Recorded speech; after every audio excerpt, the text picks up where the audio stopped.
Aromatic ring जिसके तरफ nucleophile क्या होते हो, अट्रैक्ट होते हो और वो सब्स्टिट्यूशन रिएक्शन देते हो, उसको क्या कहते हैं, ARSN।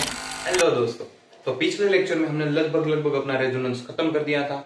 तो आज हम कुछ एग्जांपल देखते हैं और एक छोटी सी चीज बाकी है जिसको हम क्लाइमेक्स की तरह देखते हैं, उसके बाद रेजोनेंस का चैप्टर खत्म हो जाएगा। तो चलिए एग्जांपल के साथ शुरुआत करते हैं।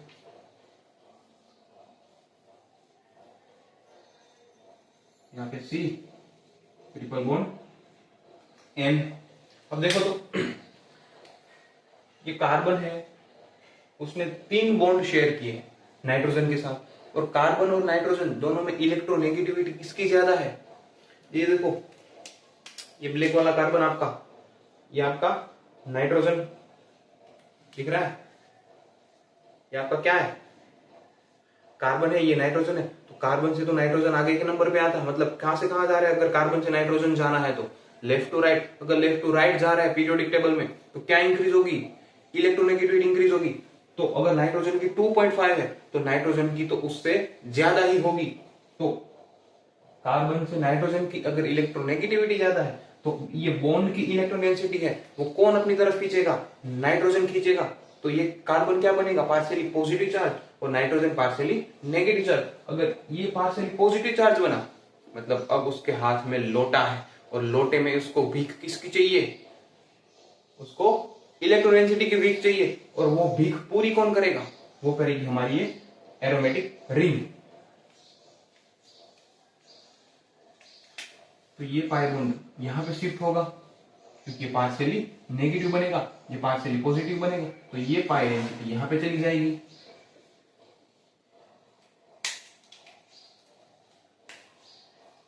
क्या फॉर्म हो जाएगा देखो, ये तो वैसे का वैसा, ये भी वैसे का वैसा।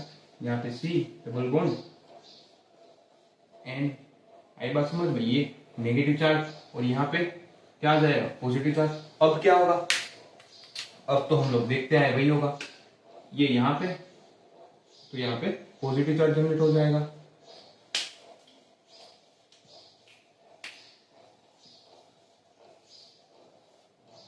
यहाँ पे पॉजिटिव, ये बॉन्ड फॉर्म हुआ, ये वैसे का वैसा और ये दोनों वैसे के वैसे, नाइट्रोजन पे नेगेटिव चार्ज। आई बात समझ में। अब क्या होगा, अब ये यहाँ पे पॉजिटिव चार्ज, यहाँ पे डबल बॉन्ड, तो ये डबल बॉन्ड अपनी इलेक्ट्रॉन डेंसिटी यहाँ पे दे देगा, तो यहाँ पे इलेक्ट्रॉन की डेफिशिएंसी जनरेट हो जाएगी। आ रही है बात समझ में, अब तो आनी चाहिए। ये तो हम बहुत बार देख चुके हैं, ये वैसे का वैसा, यहाँ पे बॉन्ड फॉर्म हुआ और यहाँ पे पॉजिटिव चार्ज, यहाँ पे C double bond and negative. आई बात समझ में। देखो अब कोई पॉसिबिलिटी दिख रही है, हाँ जी बिल्कुल दिख रही है। क्या होगा, ये पाई डेंसिटी अपने इलेक्ट्रॉन कहाँ पे दे देगी, यहाँ पे, क्योंकि ये इलेक्ट्रॉन डेफिशिएंट है। और ये एक पॉसिबिलिटी हुई कि ये बॉन्ड यहाँ क्यों शिफ्ट होगा, क्योंकि यहाँ पे क्या इलेक्ट्रॉन की डेफिशिएंसी है। और देखो इलेक्ट्रॉन की डेफिशिएंसी है, उसके नेक्स्ट कार्बन पे क्या है, पाई डेंसिटी, और पाई डेंसिटी है, ठीक है, इलेक्ट्रॉन है, इलेक्ट्रॉन किसके फॉर्म में है, पाई बॉन्ड के फॉर्म में है।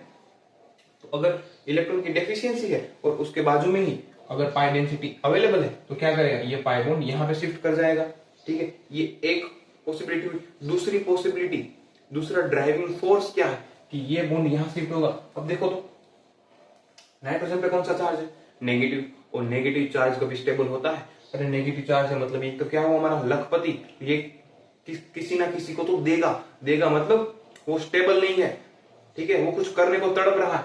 तो उसकी ये तड़प अगर हमें कम करनी है तो उसके बाजू में क्या देना पड़ेगा हमें। अगर ये शेर भूखा है तो उसके सामने हमें क्या देना पड़ेगा, कुछ खाना देना पड़ेगा ना। तो वो खाना कहां से आएगा, ठीक है। तो अगर ये नेगेटिव चार्ज है तो अगर इसके बाजू में हमने पॉजिटिव चार्ज यहाँ पे जनरेट कर दिया, फिर क्या हो जाएगा, वो नाइट्रोजन की पाई नेगेटिव चार्ज स्टेबल हो जाएगा। ये उसका दूसरा ड्राइविंग फोर्स है। ये बॉन्ड यहाँ क्यों शिफ्ट होगा, आई बात समझ में। तो लिखो ये यहाँ पे, तो क्या बॉन्ड क्या हो जाएगा, यहाँ पे पार्शियली पॉजिटिव चार्ज, तो ये इसको स्टेबल कर देगा। मतलब फिर से जैसे कि वैसे ये था, ये फॉर्म हुआ, यहाँ पे C, ट्रिपल बॉन्ड N। आई बात समझ में कि क्या हो गया? इसके रेजोनेटिंग स्ट्रक्चर कितने हुए? इसके रेजोनेटिंग स्ट्रक्चर हुए हमारे 5 रेजोनेटिंग स्ट्रक्चर हुए इसके। आई बात समझ में? यहाँ पे दो ड्राइविंग फोर्स है कि ये बॉन्ड यहाँ पे शिफ्ट हो। एक तो ये पॉजिटिव चार्ज की कंडीशन फुलफिल हो रही है और ये नेगेटिव चार्ज भी क्या हो रहा है? स्टेबिलाईज हो रहा है, क्योंकि यहाँ से इलेक्ट्रॉन डेंसिटी जाएगी तो इसके हाथ में कटोरा आएगा। अगर इसके हाथ में कटोरा आएगा कार्बन के, तो बाजू में नाइट्रोजन हाथ में खाना लेके बैठा है, इलेक्ट्रॉन डेंसिटी है उसके पास, वो फटाफट दे देगा तो घर में ही मामला सुलझ जाएगा। आइए बात समझ में। चलिए अब आगे बढ़ते हैं। हमने सभी रेजोनेंस की टाइप देख ली कि किस किस तरह से रेजोनेंस हो सकता है। अब रेजोनेंस तो हमने देख लिया, उसमें क्या देखा? कोई कोई ऐसे थे जो रिंग को इलेक्ट्रॉन डेंसिटी अपनी दे रहे थे, कोई कोई ऐसे थे जो हाथ में कटोरा लेके खड़े थे, जिसको इलेक्ट्रॉन डेंसिटी चाहिए थी, वो भीख मांग रहे थे, है ना? तो रेजोनेंस, उसको मैं इन शॉर्ट में क्या लिख सकता हूं? आर लिख सकता हूं, ठीक है? रेजोनेंस मतलब आर। और ये अगर आर है तो इसमें आगे दो पॉसिबिलिटी होगी। कौन सी? जो इलेक्ट्रॉन देने वाले थे उसको मैं प्लस आर कह देता हूं, और जो रिंग से इलेक्ट्रॉन डेंसिटी खींच रहे थे अपनी ओर, जिसके हाथ में कटोरे थे, उसको क्या कह देता हूं? माइनस आर, ठीक है? अगर मान लो हमारी बेंजीन रिंग को, हमारी जो रिंग थी बेंजीन रिंग, अगर उसको देने वाले हैं तो उसको क्या कहेंगे? Plus R. अगर उसके पास से लेने वाले हैं जो कटोरे वाले, तो उसको क्या कहेंगे? Minus R. और अगर देने वाले हैं तो बेंजीन रिंग का क्या हाल करेंगे? और अगर खींचने वाले हैं तो बेंजीन रिंग का क्या हाल करेंगे? वो देखते हैं।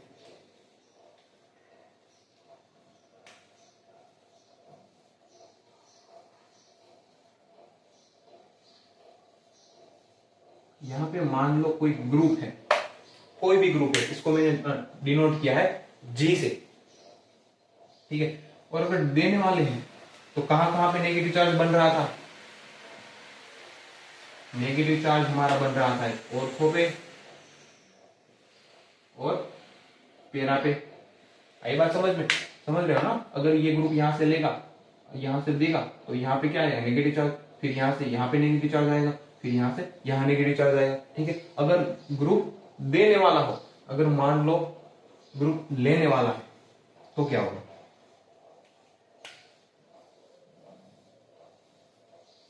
ये तो हमारी बेंजीन रिंग, अगर इसके साथ ग्रुप अटैच है, वो क्या करता है? वो हाथ में कटोरा लेके खड़ा रहता है, मतलब वो सभी चीजें अपनी ओर खींचता है। अगर खींचता है तो रिंग में कौन सा चार्ज जनरेट होगा?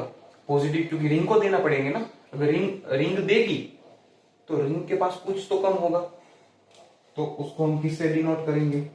पॉजिटिव चार्ज से। और वो पॉजिटिव चार्ज भी कहां पे आएगा? यहां, यहां और यहां। इसको ऑर्थो पेरा, ठीक है? वो भी बीच में देख लो। कोई भी एरोमेटिक रिंग में यहाँ पे कोई ग्रुप अटैच है, तो जो ये पोजीशन होगी इसको कहते हैं इप्सो पोजीशन। ये पोजीशन है उसको कहते हैं ऑर्थो पोजीशन, और ये पोजीशन है उसको कहते हैं पेरा पोजीशन, ठीक है? और ये पोजीशन है उसको कहते हैं मेटा पोजीशन। आई बात समझ में? ये इप्सो है, ये मेटा है, ये पेरा है, और ये ऑर्थो, ये भी ऑर्थो ही है, सामने सामने। ये दोनों ऑर्थो है, ये दोनों मेटा है, और ये पेरा है। और ये जिस पे ग्रुप अटैच है उसको क्या कहते हैं? इप्सो पोजीशन। ये देख लिया, तो उसके हिसाब से नेगेटिव चार्ज कहां कहां बन रहा है? देखो इसमें एक तो बन रहा है हमारा दोनों ऑर्थो पे और पेरा पे, ठीक है? तो इसको क्या कहेंगे? ऑर्थो पेरा डायरेक्टिंग। और इसको क्या कहेंगे? यहाँ पे अगर ऑर्थो, दोनों ऑर्थो और पेरा पे पॉजिटिव चार्ज है, ठीक है ना, तो नेगेटिव चार्ज कहीं पे नहीं है, लेकिन इन तीन पोजीशन के हिसाब से, इन तीन पोजीशन के कंपेयर में नेगेटिव चार्ज कहां पे ज्यादा होगा, कहां पे इलेक्ट्रोडेंसिटी ज्यादा होगी, मेटा पोजीशन पे। क्यों? क्योंकि ये तीनों तो क्या है, भिखारी है, तो जिसके पास कम भी पैसे होंगे वो क्या बन जाएगा, करोड़पति बन जाएगा, क्योंकि बाकी के घर में, क्योंकि घर में बाकी लोग कैसे हैं, बिल्कुल भिखारी है, नल्ले हैं। अगर ये तीनों भिखारी है घर में, तो ये दोनों जिसके पास कुछ पैसे ज्यादा नहीं है, ठीक है, वो लखपति भी नहीं है, वो तो मिडिल क्लास फैमिली से आते, लेकिन फिर भी ये क्या बन जाएंगे, लखपति। क्यों? क्योंकि ये तीनों के पास तो कुछ भी नहीं है, ठीक है। तो अगर यहाँ पे तीनों पे पॉजिटिव चार्ज है, तो यहाँ पे इन तीनों के हिसाब से तो इलेक्ट्रॉन डेंसिटी ज्यादा ही पाई जाएगी, तो इसको क्या कहते हैं, मेटा डायरेक्टिंग। आई बात समझ में? इसको ऑर्थो और पैरा डायरेक्टिंग कहते हैं, क्योंकि इलेक्ट्रॉन डेंसिटी सबसे ज्यादा कहां पे है, ऑर्थो और पैरा पे, और यहाँ पे तीनों पे पॉजिटिव चार्ज ऑर्थो पैरा पे, तो जो बाकी बची वो अपने आप इलेक्ट्रॉन डेंसिटी में आगे आ जाएगी, तो उसको क्या कहते हैं, मेटा डायरेक्टिंग। अब ये ऑर्थो और पैरा डायरेक्शन, हम बोल रहे हैं कि ऑर्थो और पैरा डायरेक्टिंग, बट किसके लिए डायरेक्शन देख रहे हैं, क्या कोई रिएक्शन होने वाली है, क्या कुछ होने वाला है? हाँ बिल्कुल, इसलिए तो हमने लिखा है। तो चलिए देखते हैं कि क्या होने वाला है।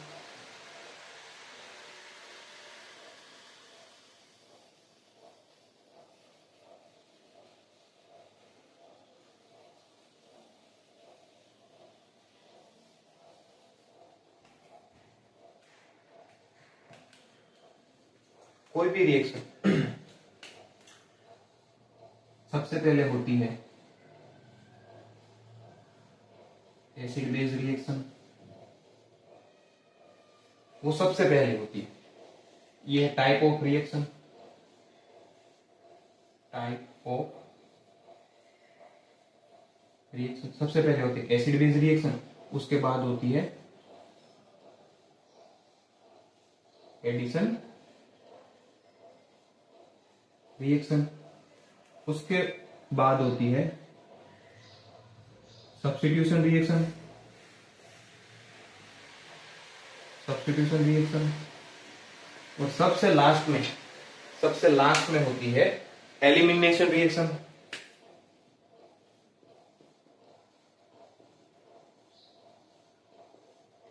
Elimination reaction. आई बात समझ में कि ऑर्गेनिक केमिस्ट्री में कितनी टाइप की रिएक्शन होती है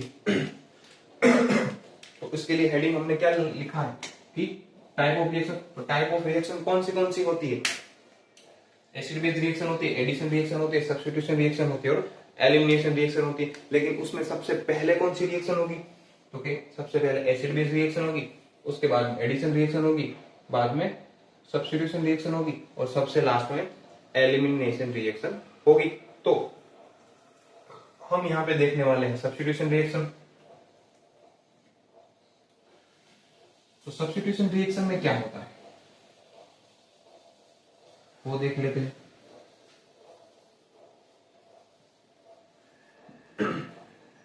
सब्स्टिट्यूशन रिएक्शन में दो प्रकार की सब्स्टिट्यूशन होता है। सब्स्टिट्यूशन मतलब क्या, अगर ये है और इसको मुझे हटाना है तो उसकी जगह ये आएगा, तो ये क्या हो गया, सब्स्टिट्यूशन रिएक्शन। अगर ये ब्लैक, अगर मान लो ये है, ये ब्लैक मार्कर, ये ब्लैक है ना, मुझे उसका सब्स्टिट्यूशन करना है रेड के साथ, तो यहाँ पे रेड आएगा, ब्लैक निकल जाएगी। ब्लैक निकली मतलब उसका क्या हुआ, एलिमिनेशन। तो ये क्या सब्स्टिट्यूशन हुआ ना, एक निकली तो दूसरी आई, उसका सब्स्टिट्यूट हुआ, तो उसको क्या कहते हैं, सब्स्टिट्यूशन रिएक्शन। तो इसी को क्या कहते हैं, सब्स्टिट्यूशन रिएक्शन। लेकिन सब्स्टिट्यूशन रिएक्शन में भी दो टाइप है। पहली है ARSN, दूसरी है ARSE। ARSN किसको कहते हैं और ARSE कैसे कहते हैं। तो ARSN मतलब एरोमेटिक न्यूक्लियोफिलिक सब्स्टिट्यूशन रिएक्शन। मैं फुल फॉर्म लिखता हूं इधर।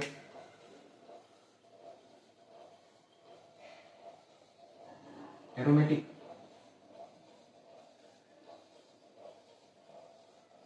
न्यूक्लियोफिलिक,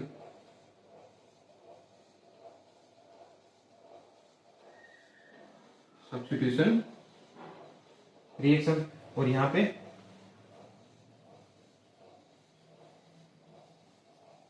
एरोमेटिक,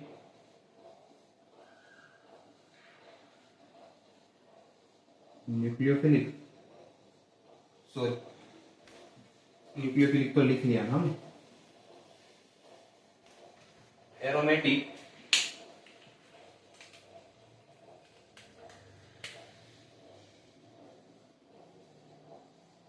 इलेक्ट्रोफिलिक, सब्स्टिट्यूशन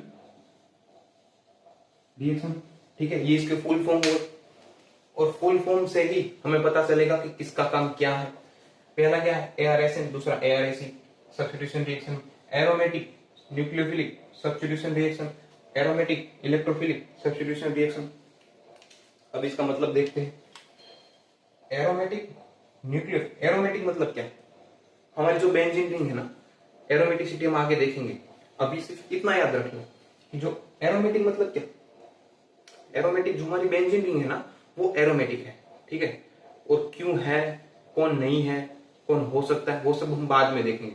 लेकिन अभी इतना याद रखो कि जो बेंजीन रिंग है वो हमारी एरोमेटिक रिंग है। ठीक है, मतलब एरोमेटिक जो वर्ड था उसको हमने एक्सपोज कर दिया कि एरोमेटिक का मतलब क्या होता है। एरोमेटिक मतलब जो हमारी बेंजीन रिंग है वो न्यूक्लियोफिलिक, न्यूक्लियोफिलिक। अब यहां पे देखो, इस पे पीछे लिखा है ना फिलिक, फिलिक मतलब जिसके तरफ वो अट्रैक्ट होता हो। फिलिक मतलब, फिलिक इज इक्वल टू जिसके तरफ वो अट्रैक्ट होता हो। एरोमेटिक, न्यूक्लियोफिलिक, सब्स्टिट्यूशन रिएक्शन मतलब एरोमेटिक रिंग, बेंजीन रिंग, उसके तरफ कौन अट्रैक्ट होता होगा, न्यूक्लियोफाइल, क्योंकि न्यूक्लियोफिलिक एरोमेटिक रिंग जो न्यूक्लियोफाइल की तरफ, न्यूक्लियो एरोमेटिक रिंग जिसके तरफ न्यूक्लियोफाइल क्या होते हो, अट्रैक्ट होते हो, और वो सब्स्टिट्यूशन रिएक्शन देते हो, उसको क्या कहते हैं, ARSN। आई बात समझ में। फिलिक मतलब न्यूक्लियोफाइल का अट्रैक्शन, जो न्यूक्लियोफाइल को अट्रैक्ट करता हो। फिलिक मतलब अट्रैक्शन, न्यूक्लियोफाइल मतलब वो हम देखेंगे न्यूक्लियोफाइल को अट्रैक्ट करता, जो न्यूक्लियोफाइल को अट्रैक्ट करता हो।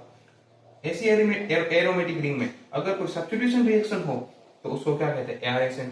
वैसे ही क्या, ARSE, एरोमेटिक रिंग जिसमें इलेक्ट्रोफिल, इलेक्ट्रोफिलिक, फिलिक मतलब अट्रैक्शन, तो इलेक्ट्रोफाइल जो एरोमेटिक रिंग इलेक्ट्रोफाइल को अट्रैक्ट करती हो अपनी तरफ और सब्स्टिट्यूशन रिएक्शन देती हो, उसको क्या कहते हैं, ARSE, ARSN।